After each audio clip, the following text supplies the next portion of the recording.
Another spring done and dusted. Just like that. God. I feel like I've been done and dusted as well.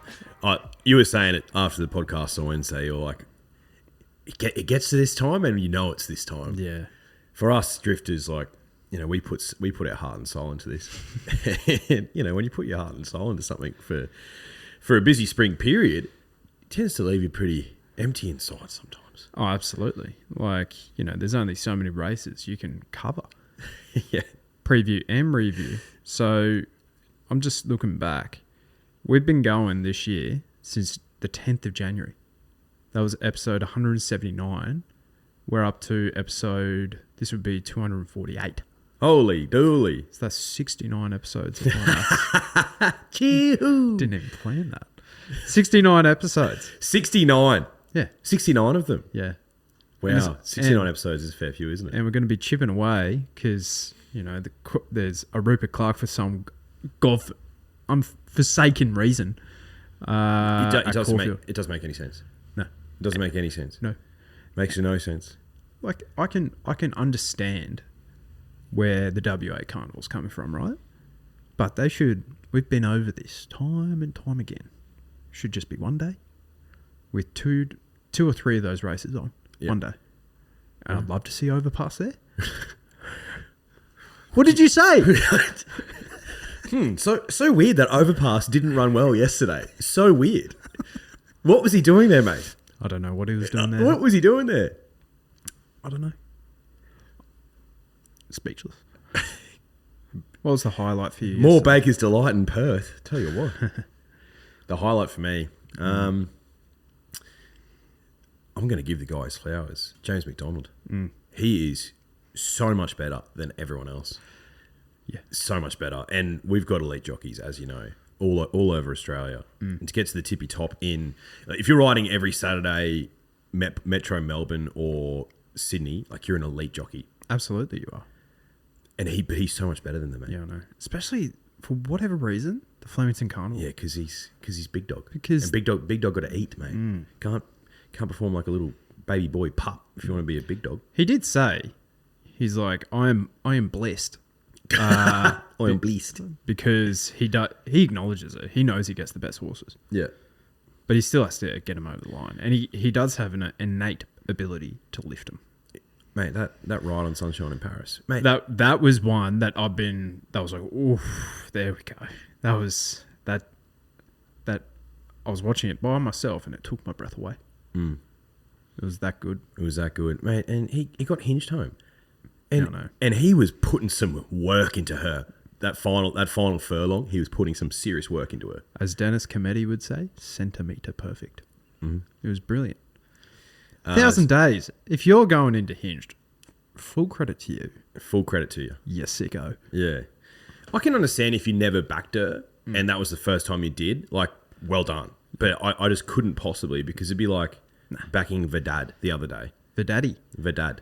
And he ran second again at like $2.25. Like, you can't. That's so toxic. You just he could win at $2.25, but say if you're putting your $20 bet on, you're only getting $40 back. It's not really worth your time. And that was Hinged, 30th start in between drinks?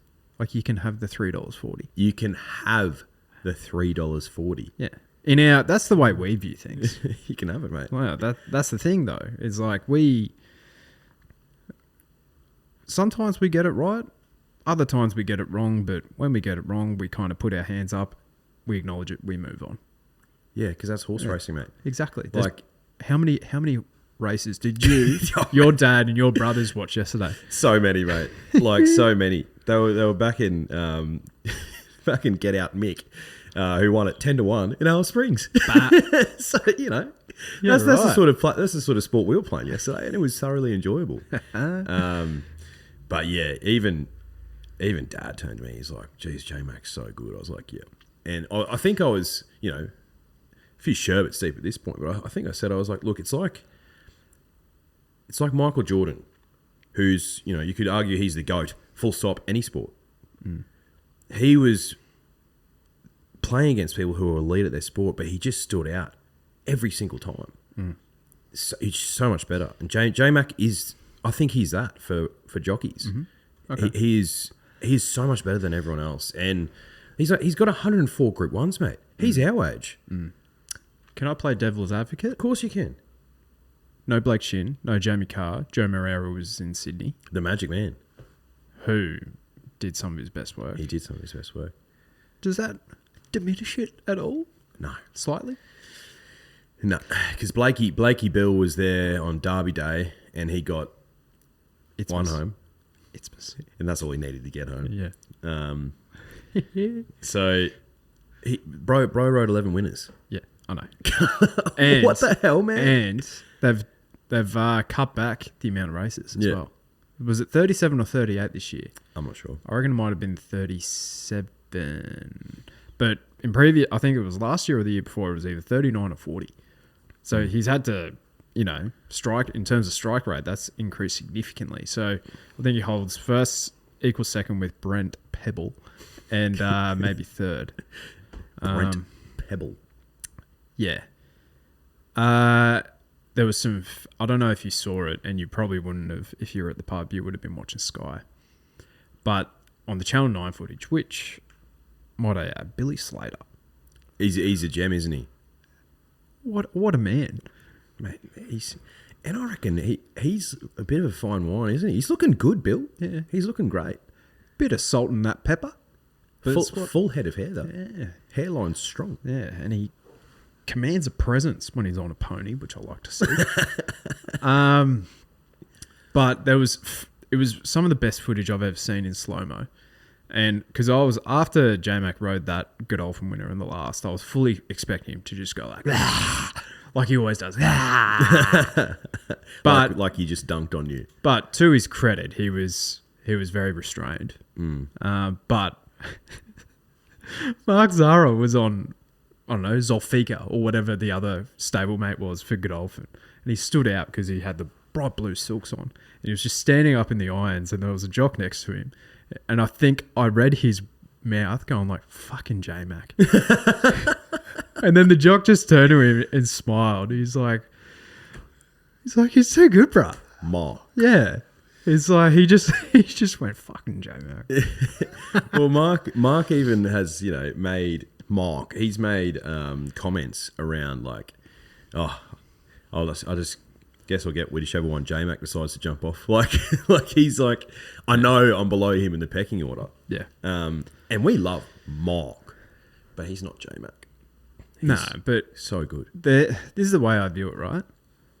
I have it's probably jockeys that they just give me more confidence. And it's probably from like poor barriers, or if I'm like, ooh, I might need a good steer here. Or if they might need to find a position. Mark's one of them. Blake is one of them. J-Mac's obviously one of them. You just probably don't necessarily get the tax on those guys, which you do for J-Mac. But J-Mac also rode 11 of 37 races. If you just backed every single time J-Mac was riding a horse, and he wasn't riding a horse in the Melbourne Cup, so he didn't have a horse in every race. If you backed him every single time, you would have been walking away from Cup Week being like, geez, I've had a profitable week. Yeah. And that's insanity. Yeah. That is insanity. Yeah. He's so good. Just not enough words to describe how good he is. And he can be arrogant, but I think so he should be. If you're that much better than everyone else, I think you have the right to be. Oh yeah, he can back it up. I saw footage on World Horse Racing. Good Instagram account if you don't follow it. Okay, so I don't follow it. So has footage from they basically during this week they were interviewing like Lindsay Park. They were interviewing like jockeys and they were giving just like little behind the scenes footage. And there was footage of where Veer Sistina came into the mounting yard. And I think he might have been talking to Vin Cox. Or I don't think it was Waller. But he came in and he's like, she would have won the Melbourne Cup by 10 lengths. He said that when she came back. He's just like, fuck mate, this thing's just so much better than everyone else. Yeah. She was super. She was super again, wasn't she? I backed her. Did you guys back her? I did. I had that winner. Yeah. Nah, I didn't have a bet in the race, Drifters, but you didn't need to. She was so good. First thing I said to you after the race, and guess what, Drifters? It wasn't a text saying, geez, she's good. It was, geez, without a fight's good. Mate, he ran super. Mate, he blew out to about $17 about 20 minutes before the race, backed into about 12s. Yes. So there was some market support for him. That's an each way bet to nothing. He's the class horse in the race outside of Via Sistina. To do that first up against horses who are well into their prep, Mate. Bro, 2,400 metres weight for age over in Hong Kong. Good luck. Yeah. Good luck. Like, I just wanted to see that from him. He did exactly what you wanted to see from him. What do you want to see from him without a fight? Run on into third. Yeah. He didn't have that explosive turn of foot. Now, I'm going to give him some leeway. Over a year off, nicking a tiny little tendon, probably fat. Like, bro, chubbier than I was coming back from the UK. Yeah. And all I was doing was drinking Guinness and eating pies. Like, let's run through this field, right? Via Sistina, what? A Wink Stakes into a fail in the Mackay Diva, winning the Turnbull, braining him in a Cox Plate, braining him here. So that was her 5th run at prep. A Tissue, probably more. 5th or 6th run, without fight, 1st run. Future History, 4th or 5th run. Arapaho, the same. Docklands, fresh off the plane. Well, not fresh anymore. He had a gutbuster in the Cox Plate. I reckon he would have run better in the Champions Mile. Funny that. Yeah, funny that. Deny knowledge, my on top selection. What happened to that leader bias? That was almost non-existent. We actually need to talk about that. It was non-existent. From on Oaks Day and on Saturday, it was non-existent. I was like, you're kidding me. But this is the thing, right? Like, do your own research. Yeah. See the tea leaders. That's how I was reading things. Did I have a bet on Deny Knowledge? You can check my Ned's profile. No, I don't bet on without a fight. More our sentimentality than anything. Elias, what a fall from grace for this horse. Honestly, first thought, best thought. Oh, when you change the prep midway through, it just. I just don't know. And that stable, they're not doing super well. I haven't checked the numbers. That's anecdotally off the top of my head what I'm vibing. I don't think they've been doing super well, that stable at the moment. Yeah, no. That's probably a fair assessment. Yeah. Duke DeCessa, wet tracker, that horse, the Caulfield Cup winner, and Royal Champion. Oh, he's obviously not up to this grade, which is disappointing. And then Nugget. What was he doing there?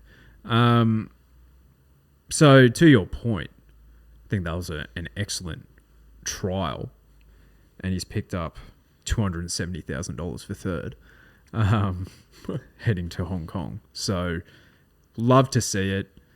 Definitely needs the 2,400, I think, because he just didn't have that kind of ping that we're expecting.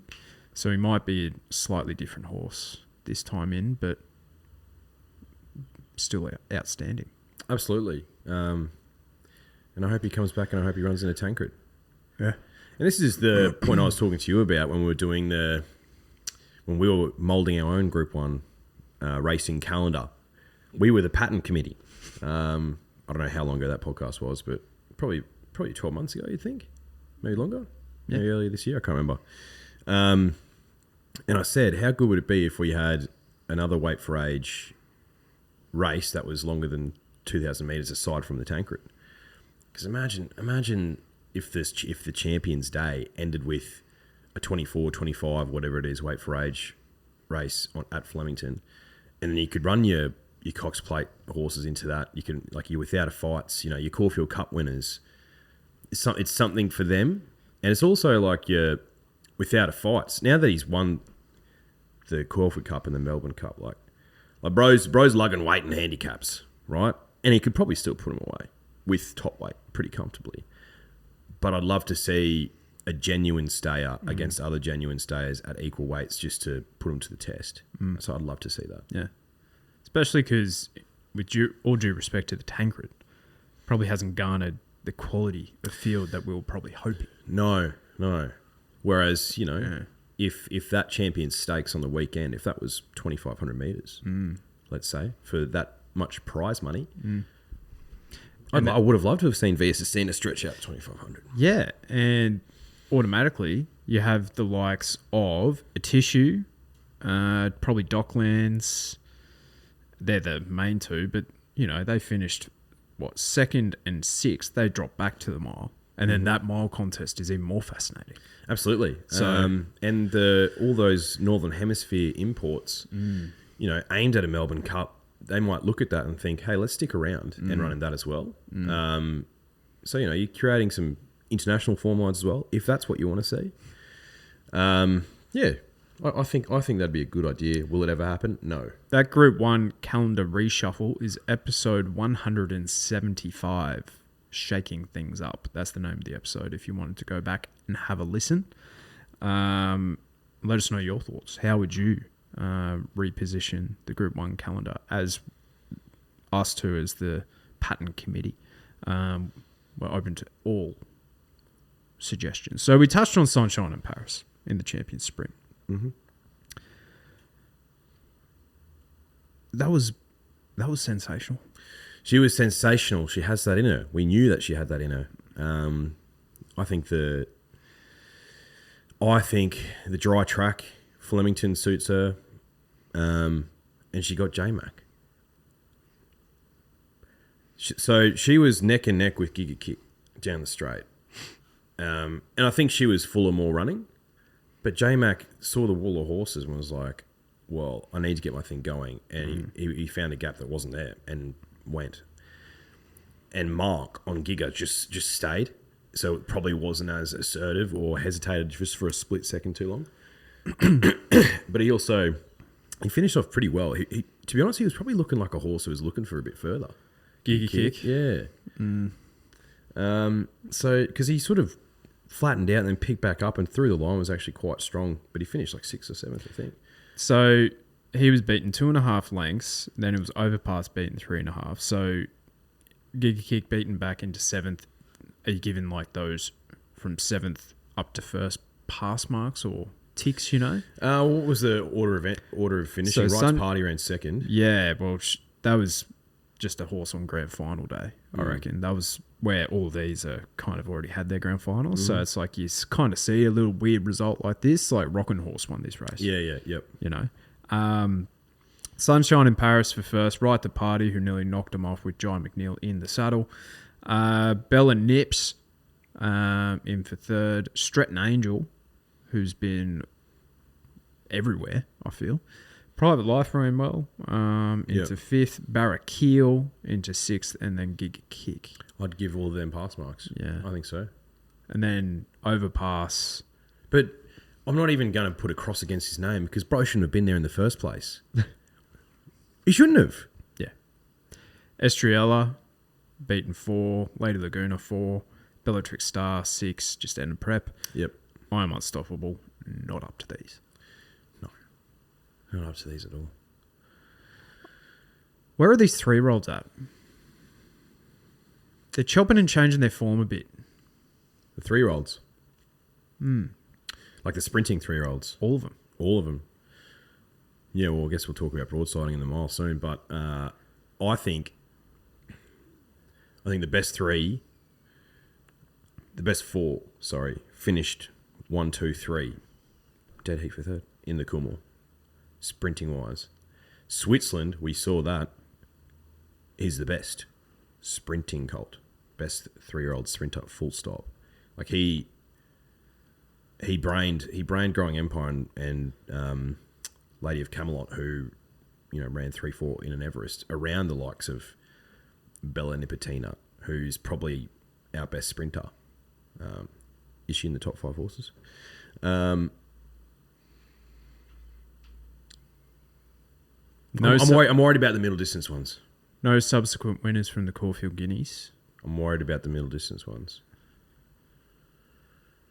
You know who might actually have her hoof on the mantle of being the best 3-year-old? Is she by Castelvecchio? Aliana. Well, she'll brain them in 1,000 guineas. And she's by Castelvecchio, which, by definition, you would think that she could stretch out to 2,000 metres, so you might be right there. Potentially. It's for her to make that improvement, going from Sydney down to Melbourne, like she brained them. It's for her to make that improvement in her, 3rd or 4th start? she puts them to the sword and 1,000 guineas, then she's doing that. She's doing the fangirl. But I'm worried. I'm worried about the boys. Yeah. I'm worried about the boys. They're all chopping and changing their form a little bit. I think Private Life's good. I think Private Life's a good horse. I don't know if he's a sprinter. I don't know if he's a miler. Yeah. And he won the Caulfield Guineas, but on pace bias that day, sedate tempo, he was in the perfect place. You know.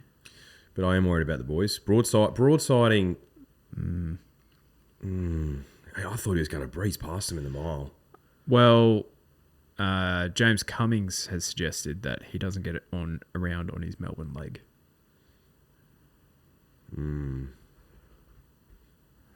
Is that stretching? Because he ran third in Cox Plate, didn't he? He did. Beaten 11 legs. Oh, yeah. I don't know about that. I think you're right. And I didn't agree with it initially because he was winning the JJ, but he beat nothing. He beat nothing. But I don't think Bros likes a dry track. I think he's not an Animo. Animo is like a put him away in a furlong type operator, whereas broadsiding is more of a just grind them and get away from them. I don't know. I think he's better doing that on a wet deck. Yeah. Like he's winning the Golden Rose. It wasn't like it was just, I want to give you a race, get away from it. You know what I mean? Yeah, I feel like Animo didn't really put him away. He kind of got ahead, stayed, and then he kind of like went back to him. Like past the post, they were past him. You know what I mean? That's what I mean. So he, in a furlong, he put the race to bed. Right. Even though they'd come back to him, he was going to win. You know what I mean? I think he did what he needed to do. He put him away in a furlong. Yeah, okay. Break their hearts. He didn't keep going because Bro was not interested in racing. He wasn't interested in it. Absolute specimen. Yeah. Barraquil. So in the post race, I think this horse loomed up like he was going to win. To be honest, I feel like half the field loomed up to win this. Yeah, I thought Barraquil was. I was like, up. I didn't know where to look here. I'm like, I'm on here. I'm not. Bella Nips. I was like, Bella Nips, right to party. Yeah, Sunshine in Paris. Bang. But Barraquil, in the steward's report, Benny Allen said he might be suited back around a bend. Now, for a horse to do this at his, 8th or 9th start, he commenced racing in May. Like, probably a stretch too far, but you'd much rather see a bottom out of a preparation being beaten just over 2 lengths against some of the best sprinters in the country than what you saw with broadsiding. Yeah. So I think into the autumn, whenever those futures markets come out for a William Reid, this is going to be my pony, I think. Because it's, Group 1 status for a race like that. It's going to have the second graders there. I think it's a perfect race for him. Yep. No, he's good. He's very good. Bella Nipotina, yeah, just an absolute iron horse. She was sensational. Stretton Angel was good. Giggy Kick, yeah, a little bit disappointing. But Sunshine in Paris, she kind of proved a few things for me. 1, dry track. And 2, I had this kind of, I don't know, this thought about her that she was better suited like fresh. That was on the quick backup. So and travel. So it's like, I feel like she's versatile. She's versatile. She's a good mare, Sunshine in Paris. Yeah, I feel like I've been on her every single start where she has run second or third and never been on when she's won. Yeah. Unfortunately. A bit like that. It's a bit like that, but it is what it is. Now, Champions Mile. Mr. B. Back to the top of the tree. Blinkers on, first time. At start, 40 or something? Like, seriously. We said it in the preview. This horse is mapped to get the run of the race. And he so did. But I think the obvious fallout of this is the career-ending run of Pride of Jenny, beaten 7 lengths with Benny Melamon.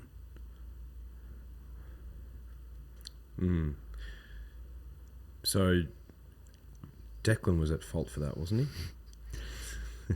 So based on racing.com figures, they went to the 800 metres 4 lengths below standard. And then from the 8 to the 4, they went 3 lengths below standard. And then they zoomed home. Mr. Brightside ran home the fastest last 200 metres of the meeting in this race. So Antino's gone super. Yeah, he's gone great. Couldn't have gone any better. Couldn't have gone any better. He couldn't have gone any faster. Whatever race he's in, I'm assuming it's a Hong Kong mile. He'll be getting my cash. Yeah. Bro needs to fix his barrier manners though, because he likes to stick around in the gates a little bit. But I knew he'd probably be around last anyway. Yeah, but that's the thing though. It's like, yeah, it's hard in your mouth stuff. It's a bit of fun, but it's like he's just such a looker, and I also think it's not necessarily a bad thing because he'll be on his Brisbane leg there as well. So I don't necessarily think that's a bad thing. It's home base for him. Yeah, I'm a fan. I was on Antino Drifters. I thought I was better. But Mr. Brightside had the run of the race. And I think that was just the difference because a lot of this lot are pretty even. Prior to Jenny, I was watching those sectionals live and I was like, she's no chance. Yeah. You have to flog her. And that's when she's performed at her absolute best. We've said this on the podcast so many times. It's counterintuitive because the only way she's going to win a race like this is she's put these sectionals together time and time again in furlongs and the other horses, it just breaks their heart. If you try and be a bit cute with her and try and even the tempo, it doesn't matter because she doesn't have a sprint. She just has a really nice, good sectional gallop that she can maintain for 1,600 metres that a lot of horses can't. Sit and sprint is you're gifting it to Mr. Brightside. That's what he wants.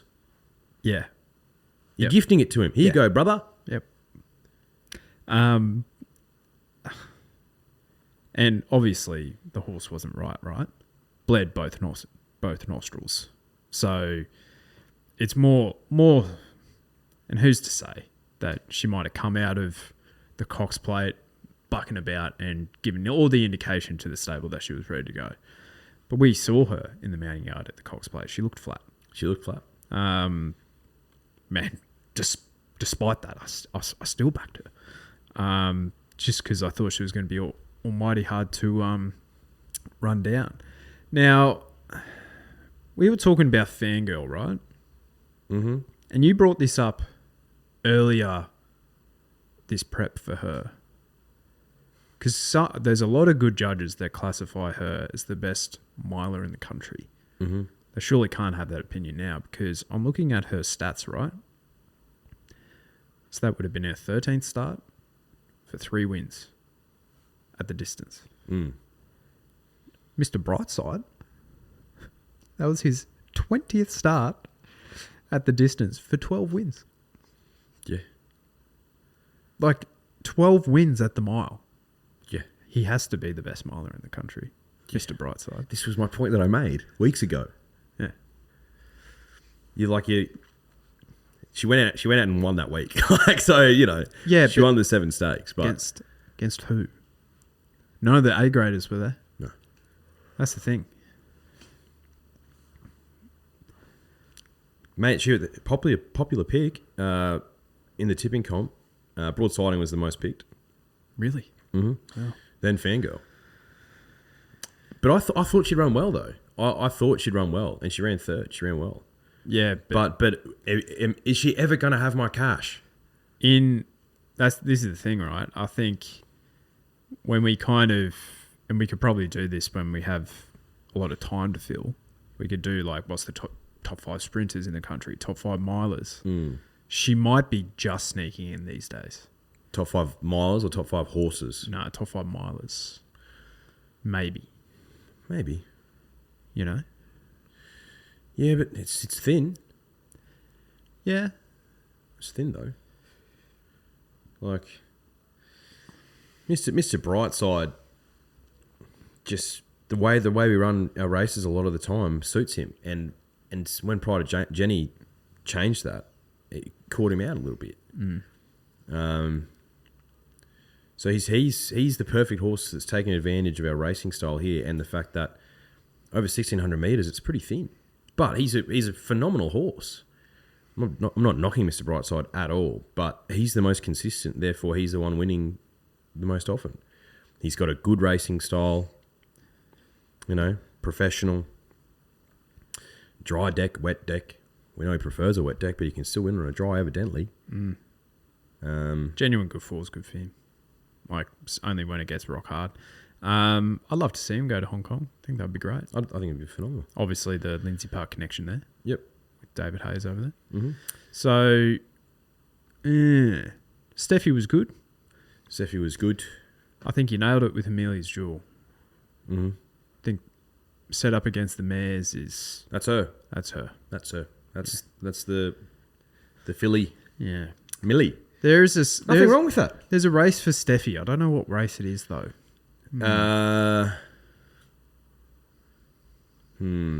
There is a race for her. I think she is like a Doncaster or something. She'd be weighted poorly, but I think she potentially might race really well in a race like that. She's a budget version of Fangirl. Steffi Maynard. Yeah. Doesn't win very often. Mm. So she won't have my cash. Yeah. Like, people were saying last week, 2 weeks ago, whatever, a week ago, oh, she was a moral beaten in the Golden Eagle. It's like, well, when you're coming from the back of the field, you're going to find some rumps, bruh. Particularly in a race with that many horses in it. Mm. Oh, she's ran into fourth again, but it was a good run. Steffi, it's like, yeah, she ran into fourth, mate. Mm. You're not even, if you're in each way better, you're not clipping your ticket there, brother. Fangirl, 3 from 13 at the mile. Mm. She's not going round at $10, mate. No. That's a good point. She'll never have my cash. Steffi will never have my cash. Mm. Hold me accountable for that, please, Drifters, because I could change my mind at any point. But it's all about the setup, right? It's all about the setup. Antino, I think, probably has a little bit of that about him because he misses the jump. But I think from what we've seen about him, he's found a level now that I think they've unlocked a level in him that he can probably maintain. But the thing with that horse is that you can hard ride him for almost 1,000 meters. Mm.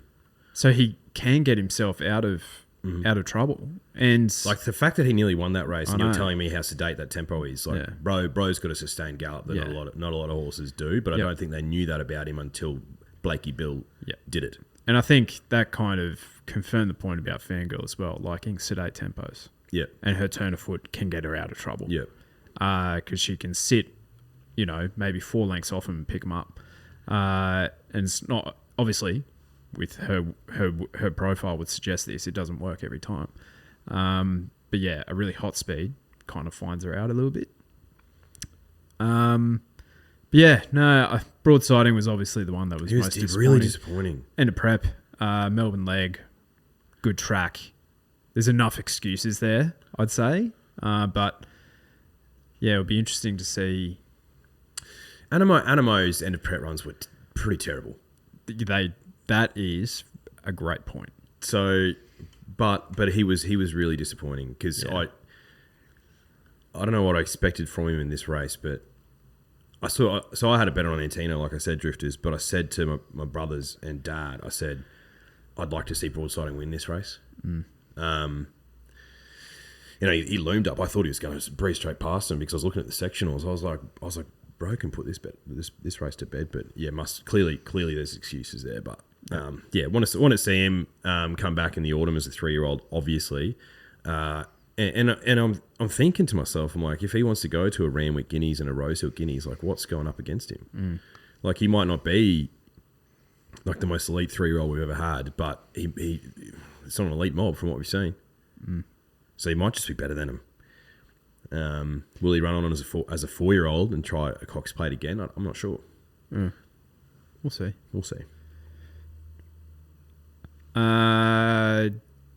Let's hold off the winner on the Group 1 tipping comp. We'll keep them hooked.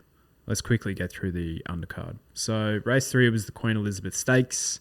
Smoking Romans. He would never have got back into the winner's circle.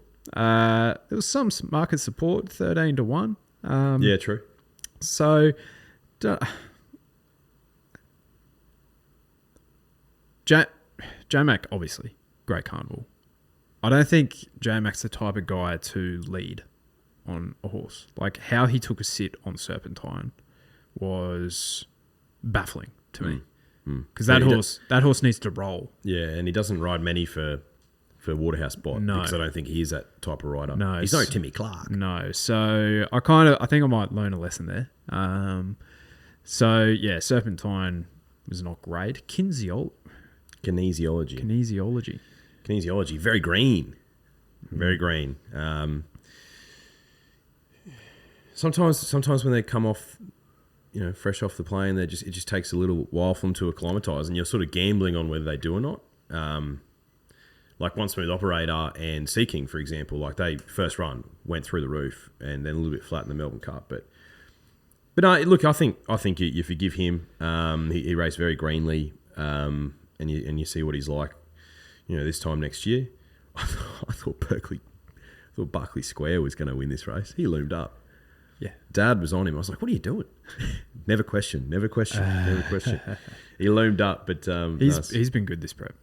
Yeah, he's been good. Out and out stayer. Yep. A horse like that, Sydney Cup, I could get interested. Yeah. Seriously though. One for exotics. Like Brisbane Cup. Yeah, absolutely. Like that's his grade. Absolutely. And because he's an enormous. He is so big, and like chunky. Yeah, he's just got an enormous stride on him, and it just looks like he just would go around without having a puff. Like it just looks like he would just absolutely eat it up. So he hasn't been one of ours, but to his credit, he never really gets to run over these distances. No, and look, he's a 5-year-old gelding, and sometimes they can just take their time. Yep. You know what I mean? Yeah. Now he's a funny horse. Yeah. He's a funny horse, Barkley. Yeah. Now race 4 was the always welcome 1,200 metres listed handicap. Old Ray. I reckon this is a bit of a get out of the casino job by myself. Oh, absolutely. Absolutely it is. Took my cash and I left. Absolutely. But I could never have. So therefore, I don't mind the result. But if you watch that race, Drifters and Nadal, on the floor, mate. Oh, Mickey D had so much horse. Oh, my God. So much horse. Yeah. And just made a couple of wrong decisions that you couldn't have foreseen. Basically, he went this way, that close. He went that way, that close. He's like So I can confidently say I think if Nadal didn't win, he would have gone mightily close with a bit more luck. But Ray was good. Like he's been good this prep, and he deserved to win. Yeah, he did. Front page nearly pulled my pants down. Nearly, but yeah, he was super. He was obviously the class horse of the race. Was giving Ray 4.5 kilos, so it's like he had to do the donkey work out in front, and J-Mac nearly got him home. Nadal heading, I reckon that was what you wanted to see for a new market next year. I reckon. He's got some talent, Nadal. Yeah. Geez, those silks were prevalent this week. Like I've never seen it so much. No. The Aussie Key silks. Yeah, they're They're like as prevalent, maybe more prevalent than Godolphin. There's a lot of them, mate. Yeah. Yeah, them and Yulong. Yeah, Yulong on fire. Got Vinnie Cox across, and look what's happened. Yeah, By and Bray won the next for race 5 at Flemington. The matriarch with Hinged. We've kind of touched on it. Do you reckon he bought her at the yearling sales, or do you reckon she raced a few times in Toowoomba under different ownership and she won a few times, and then all of a sudden she popped up in those silks? What do you reckon? The latter. But to be fair, it's 1,000 days of ours. Yeah. So it's like, yeah. And if you have the cash, you may as well spend it. But yeah, I'm more of a fairy tale type of guy. And yeah, J-Mac rode her 0.5 kilo over as well. You're on Firestorm, just too far back. Way too far back. Yeah, I was annoyed with Paddy Maloney on Charisse because she jumped well and he didn't hold the position. I was like, he wanted to be behind the leaders there, and I thought she would have had a good chance. She ran on okay, but she was finishing it back into 8th. But there was market support. I got I got a ticket for about 60 to 1 on the morning, and she started about 30 to 1. I'm like, oh, hello. Shit. Hello, there's a bit of a sport here, so, but yeah, not meant to be. Can we just have a quick sort of look at this, right? Mm. There's a horse who ran 13th in this race, Coco's Son, right? How's she going this prep? Okay, okay. So she's come back August. She's ran 7th of 13, 6th of 12, 5 of 8, 15th of 18 in the Caulfield Cup, and she just ran 13th there. She has a Group 1 against her name, Drifters. She has a Group 1 against her name. You've got to question the quality of our Group 1 races when a horse like this is having absolutely no impact as a 4-year-old mare, but she's a Group 1 winner. You've just got to question it. Where was the Group 1? Morfordville. Unbelievable, isn't it? Yeah. And she beat the boys there in the South Australian Derby, so it's like... That's concerning as well, though. Yeah, Warmonger into second, and he was disappointing. He was. But he was one of the best Group 1 winners we've ever seen. Yep. After that, so... But, yeah, it's a good point because, you know, she ran on behind another wheel in a benchmark 100 first up, and everyone's going like, oh, this horse is in a Caulfield Cup. So many overreactions. And we see it time and time again, right? Because I feel like there's every year in the Melbourne Cup, there's a horse that the stable male and just all the professionals are like, this is one I'm terrified of. This year, and sorry to one of our good mates, Interpretation was that horse. Mm-hmm. I heard that name thrown around everywhere. And I think it finished like 4th last. Yeah. And Coco's Son was one of those for the Caulfield Cup as well. Yeah. Yeah, she was. And she's just not a very good horse. Like, and with respect, like, at this level. Oh, yeah. I would love to own her because she's won a Group 1 and like full credit to the connections and the trainers and whatever. I'm not bagging you guys at all, but Daughter of the Autumn Sun. Yeah. So I can get around that. She's not a very good horse in this grade, yet she has a Group 1 against her name. It doesn't feel right. Mm. Yeah. I agree with that wholeheartedly. Mm. And Pisanello pissed it in. Yeah, he did, didn't he? Mm. Tell you what, this Trapeze Warrior, one of the most beautiful horses I've ever seen. Yeah. Giving me Brooklyn Hustle vibes. Yes. Very Brooklyn Hustle-ish. Yeah. Son of trapeze artist, obviously. Mm-hmm. Love to see that. But yeah, nice little finish, J-Mac, just getting the punters home. As Matty Hill said, it's one of the loudest cheers I've ever heard for a benchmark 80 ever. So all of the punters were there. Heard Eddie Maguire actually after the coverage say that this was the highest attended Flemington Carnival since 2018. How good is that? And how good did you like because we saw some new camera angles at Flemington. Were you for or against them? I didn't mind them. I liked it. I liked the coverage. I thought from what I saw, I didn't see a lot of it, but I thought the Channel 9 coverage was really good. It was great. It was really good. Yeah. Better than Channel 10's. Yeah. Dross. Yeah. Absolute dross. Francesca, phenomenal. Yeah. Gator tries his hardest. I'm a big Gator guy. I love Gator. I love Gator. Yeah. I love Gator. I think he's just spread a bit thin. Yeah, he is. He's spread a bit thin. Let's put it this way. I think the glory days of Gator was when he had a system, I don't know, 2, 3, maybe 4. And he got he was paying $50,000 on Get On. And he put that out on Get On. Like, imagine how satisfying that would be. Yeah. I don't think Gator's had one of them for a while. No, he hasn't. And there's a reason for that, because he's doing form in Brisbane and in Adelaide. Bro's spread too thin. Yeah. You've got to hone in on one track, Gator. He can do it too. But he's, you know what? Like, he's entitled to be spread thin because he knows his stuff. Oh, it's a good athlete. Yeah, well, these younger athletes. If I had $1 for every time he said athlete this week on the coverage, I'd be richer than what I am now. Yeah. Not by that much. Six top rater. 6th top rater.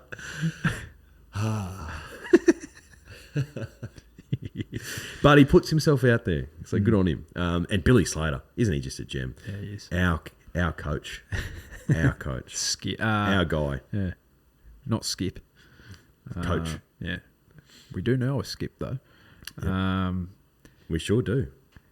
All right, let's quickly get to anything that was really noteworthy In Sydney? in Sydney. North England was a nice winner of the 2-year-old race. I thought that was a phenomenal win. Did all the hard work, led, and held them off. Yep. For an early season 2-year-old, like it'd probably be about $5 in futures markets for the Golden Slipper. But I thought that was a really nice win. Yeah. Carrion Dream was a bit disappointing. No real excuse there. Magic Time was tough. You know, credit to Darren Flindell. I don't know if you heard this, but he was like, "Oh, Magic Time. She's done some early work. She's going to have to be gritty to win from there."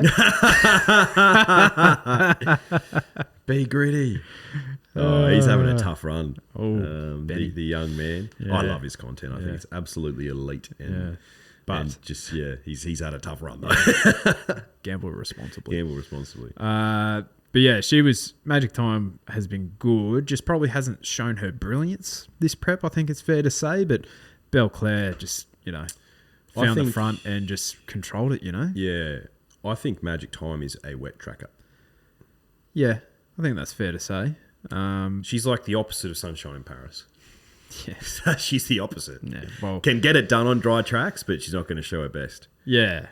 Mate, she won that all-age stakes on a literal swamp. Yeah, but she also won that Rupert Clark against the bias on a good 3 coming out wide. That was her best ever run. So it's like, I don't know. Yeah. But she's also, she knocked off the horse that you liked for Luke Pepper. Opal Ridge. Yeah, in Sydney on wet track as well. She did. That was when my love affair with that horse began. The 5 Diamonds.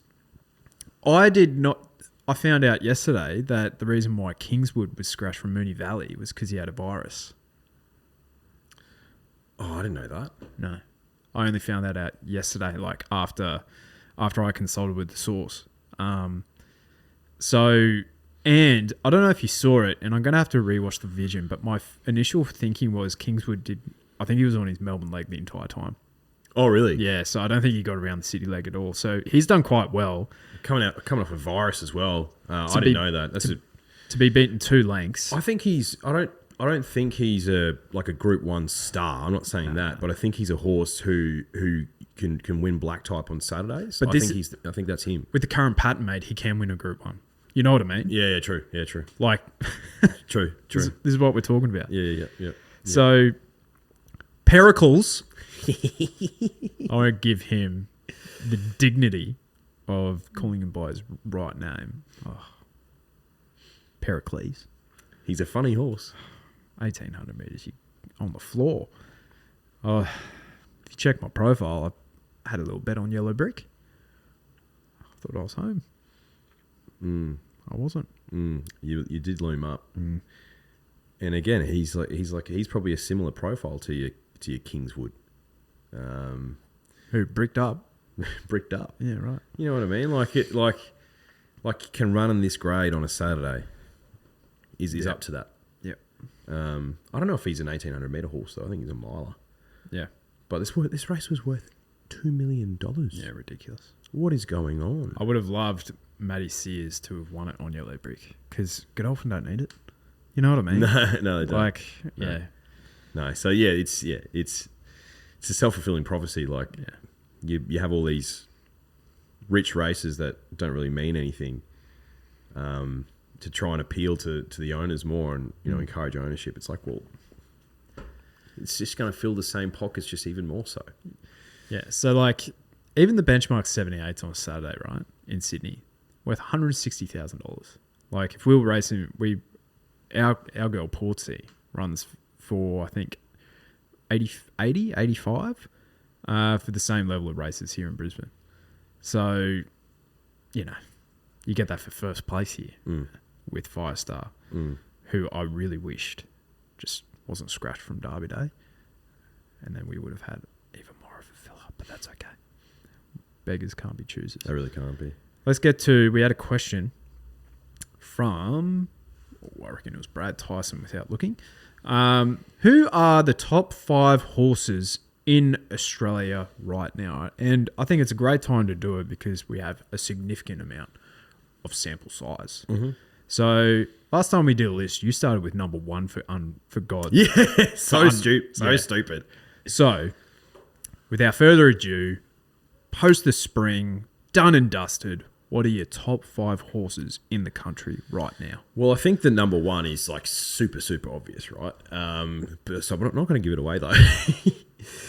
So I think that sorts itself out. I also think number 2 sorts itself out pretty comfortably from what we've seen over the springtime. So for me, it's like, okay, well, what's the next 3, and in what order are they going to fall in? In 5th place, and I don't know if I'm getting ahead of myself. Tell me if I am. I think Switzerland's number 5. From what we saw in the Coolmore, putting away Growing Empire and Lady of Camelot, you can tie that form into the Everest. And I'll give you a little hint. There's a horse in my top 5 who won the Everest. If you can tie that in, and it's like, okay, well, if he's up to that grade, maybe better, then he's got to be in the conversation. He's so lightly raced. Unfortunately, we'll probably only see him for another 6 months, but I think he's in 5th place for me. It was probably first emergency for me. I don't have any 3-year-olds in my list. Yeah, okay. So got a big question mark. I've across massive, all of them because they're just chopping and changing. And this is how quick I guess our list can change, because he wasn't even mentioned in our top 5 3-year-olds list. No. 10 weeks ago, whenever that was. But that was after a dross first up run. It was Dross. But yeah, how he came back to do that is Chris Waller's just a genius, isn't he? Yeah, outstanding. So I think based on his last 2 runs, like, I think he is currently top of the tree of the 3-year-olds. Yep. But you think there's 5 better? But yeah. Yep. I have 5 better. Yeah, okay. So in 5th position for me, no other horse in the country could have done what this horse did yesterday, and that's without a fight. He's number 4 for me. Yeah. He's so good. Yeah. And that's with brownie points from last year, because he did the Cups double. Was he toppy in the Melbourne Cup? Or second? No, Gold Trip would have been. Vauban might have been. Gold Trip Vauban without a fight, I reckon. Yeah, okay. So he was still lugging enough, right? I saw that yesterday. I was like, how good is he? He's so good. Yeah. But it's also a testament to how thin our ranks are at the moment, that a horse who's run once this year is in 4th position for me. Yeah. Yeah. No, he's just one of the best. Number 4, Mr. Consistency, Mr. Brightside. Number 3. Number 3 for me. Yeah. Yeah. I think he's the best miler in the country. Mm-hmm. Right? And I think he's the one that more often than not is going to either win or run top 3. And he proves that time and time again. Do you have his Group 1 stats available? Like how many starts and... I can get them up. Just because you're right, he's so consistent. When was the last time he put in a performance where you're like, oh, that stunk? Maybe the Cox Plate. And he ran 4th. Yeah, exactly. And he's not a 2,000 metre horse. Yeah. He was in my numbers though. Group 1's 22 starts. I don't know if this is including what happened yesterday, but I think he might be 23 starts, 8 wins, 6 seconds, 2/3. 8, 6, 14, 16 from 23. And that's not including All-Star Mile, which is 1 as well. True. So basically, 9 Group 1s. It's elite. Yeah. It's elite. He's a great horse. And he's an iron horse. Number 3 for me. Yeah. Yeah. Well, number 3 for me is Bella Nips. Number 2 for me. Yeah, okay. Bella Nips is number 2 because she's the sprinting equivalent of Mr. Brightside. Yeah. Yeah. Yeah, that's true. And I think at the moment you have to give her the mantle of the best sprinter just by default. But I think that's in an era of a pretty weak sprinting bunch. Mm-hmm. I think that's fair to say. Mm-hmm. And I think she's had the prep to basically, in those key races, she's had the perfect setup as well. Mm-hmm. Yep. Weakest Everest ever, is it? Yep. Yeah. So, everything is with a grain of salt.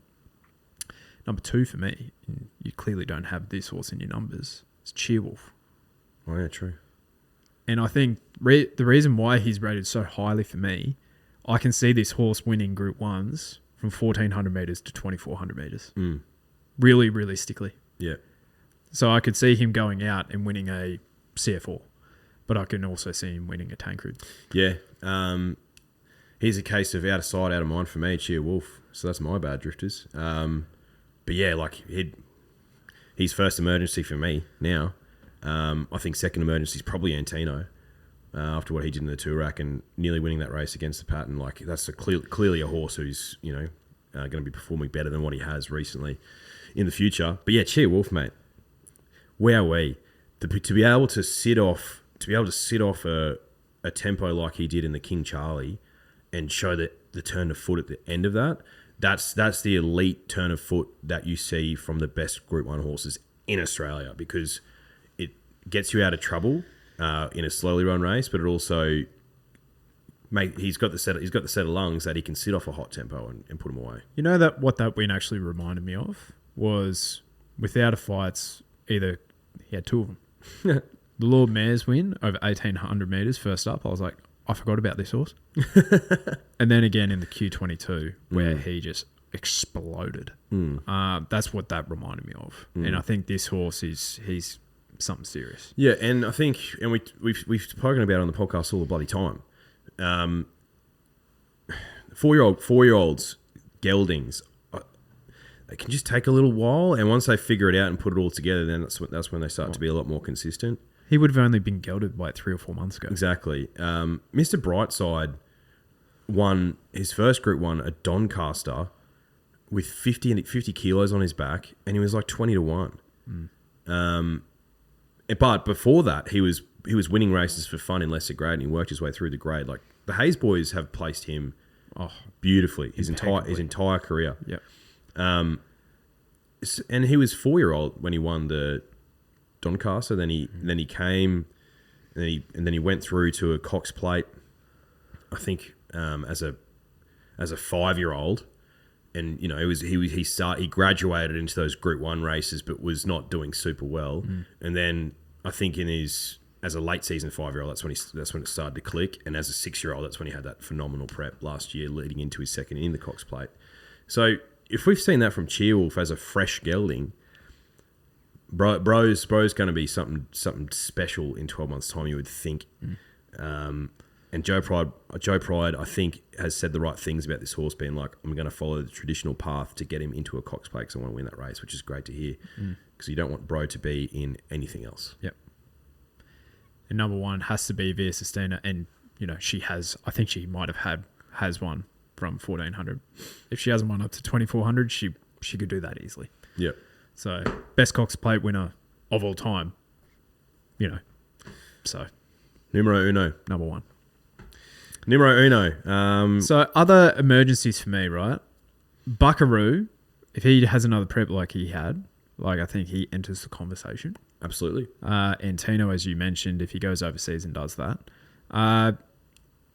Step below these, I have Lady Shenandoah is probably another 3-year-old that we've kind of forgotten about. And Aliana of those two. Steffi Magnetica probably rung below with another Will. Zardozi, she to do that as a 4-year-old mare in the Melbourne Cup, she was giving weight to Knight's Choice and the likes of. You got to remember, not a lot, but she had 51, and I don't think they're well treated, the weights 4-year-old mares. Yeah. No, she's a mare. I could honestly, I think she has a Sydney Cup win in her. I think she has a Melbourne Cup win in her potentially, which needs to improve. Yeah. Because she can clearly stay. Yep. Clearly. And I think the one that we underrate a little bit is a Tissue as well. Yeah. Yeah. Yeah. She's a little bit better than Amelia's Jewel. Yeah. I don't think we've missed any. Sunshine in Paris, maybe. Yeah, Sunshine in Paris, maybe. Yeah. Maybe. She could win yesterday. Has dropped right out of the top 10 and is potentially struggling to get in the top 20, so I wish I win. Yeah, he can run on a bit. It's if Bro gets back to the racetrack, it's kind of up in the air for him. So, yeah, well, he owes Peter Moody and What's that stud stuff? Hokkaido stud. Nothing. Zero. Owes them absolutely zero. But the beautiful thing about horse racing, drifters, I don't even know who Aliana was a matter of weeks ago. Didn't even know. And she could be a weight for age mare this time next year. That's the best thing about horse racing. Well, what did we say? Was it Pride? Well, we was talking about some horse early this season. About like a year in equine terms. It's a long time. Like because Pride of Jenny had established herself as basically a 2-time fluke this time last year. We were probably saying the exact same on this podcast. Had the conditions to suit. 12 months down the line, she's probably been one of the best things that we've seen for our weight for age ranks since we've been covering this. Just these absolutely blistering paces that she sets. Yep. Gets the people up and about, gets people to the track. Yeah. And that's what I love about Pride of Jenny. Say what you like about, the connections and what have you, and, will she, won't she, all that sort of stuff. That's not her. She doesn't know who she's owned by. Exactly. She's, I love the bold front running style. Love Pride of Jenny, and I always will. Being at Moonee Valley that night when she won the Fan, a Group 2 race. Yeah. 4 horses in it. Yeah. Pretty elite form out of that race. One of the best races I've ever seen. One of the best races I've ever seen. Yeah. So you can't hate the horse for that. Yeah. She's phenomenal. Yeah. So she had a good career. Great career. 7-year-old mare. What the hell? So is Via Sistina. So is a tissue. I think Mr. Brightside might be a 7-year-old. He's 7. Antino 6. So you don't see very often something from a 3-year-old be good until it's 7. That's why things like Winks, that just doesn't happen. So yeah, it's a year is a long time in equine terms. Yeah. Well, who won our inaugural tipping competition? Drum roll, please. Maddie Godoyne. Godoyne. If that's how you pronounce your name, bruh. Congratulations, mate. Absolutely blew them out of the park. Finished with 40 points in total. I have to calculate what his average was across each of the races. But he's been consistent the entire time. I think he's been in the top 3 the entire time.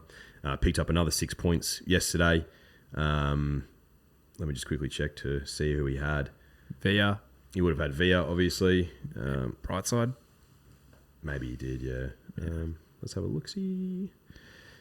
No, he had Bella for 1 point. He had Antino for 2 points. Dang. And then Via Sistina for 3. So that's where he got his 6 points from. Consistency is key.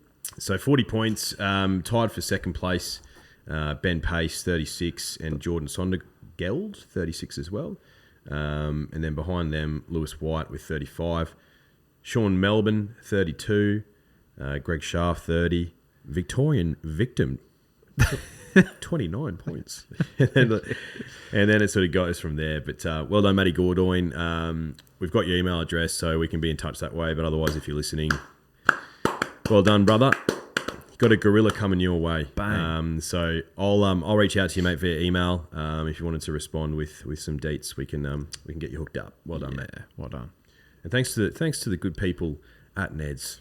Just thank you. Yeah, thanks. Thanks heaps, guys. Thanks for participating. Yeah, thank you. Really appreciate it. If we can, if you want us to do it next year, we'll take your thoughts under advisement. Yes, if you liked it, if you enjoyed it, let us know, please. We'll absolutely do it again in the autumn. And we'll do something similar. Like we won't do it for all the Group 1s. We'll probably find like a 4 to 6 week period where it's going to be good pretty much every week and go from there. Which we will be afforded, I'd say. Yeah. Things usually heat up from about Blue Diamond Day. Yeah. Because Slipper Day. Blue Diamond Day has the Diamond, Oakley Plate, and there's another one. And then I guess we probably have to take it all the way through to day 2 of the Champs in Sydney. So there might be, I don't know, a conservatively like 40 Group 1s. There's like 10. There's 10 on Golden Slipper Day. So no, yeah. If you want to do it again, drifters, yeah, absolutely. Let us know. We're happy to do it again. I think it was a resounding success. So thanks for your participation. Really, really appreciate it. Yeah. Well, 65 minutes of the best. Crikey. Sheesh. All right. Next week we have Group 1, don't we? Is that the Rupert Clark next week? Yeah. And the 1,000 guineas. Yeah. And the Hunter, mate. Don't forget about that. And then we've got the Railway, the Gong, the Winterbottom, and then the Northerly. And then we can have a little spell. Yeah, absolutely. So 3 or 4 weeks left of our mugs. And then we'll have a little spell, and then we'll come back in 2025. But we'll see you Wednesday for the Rupert Clark and the 1,000 guineas. See you, drifters.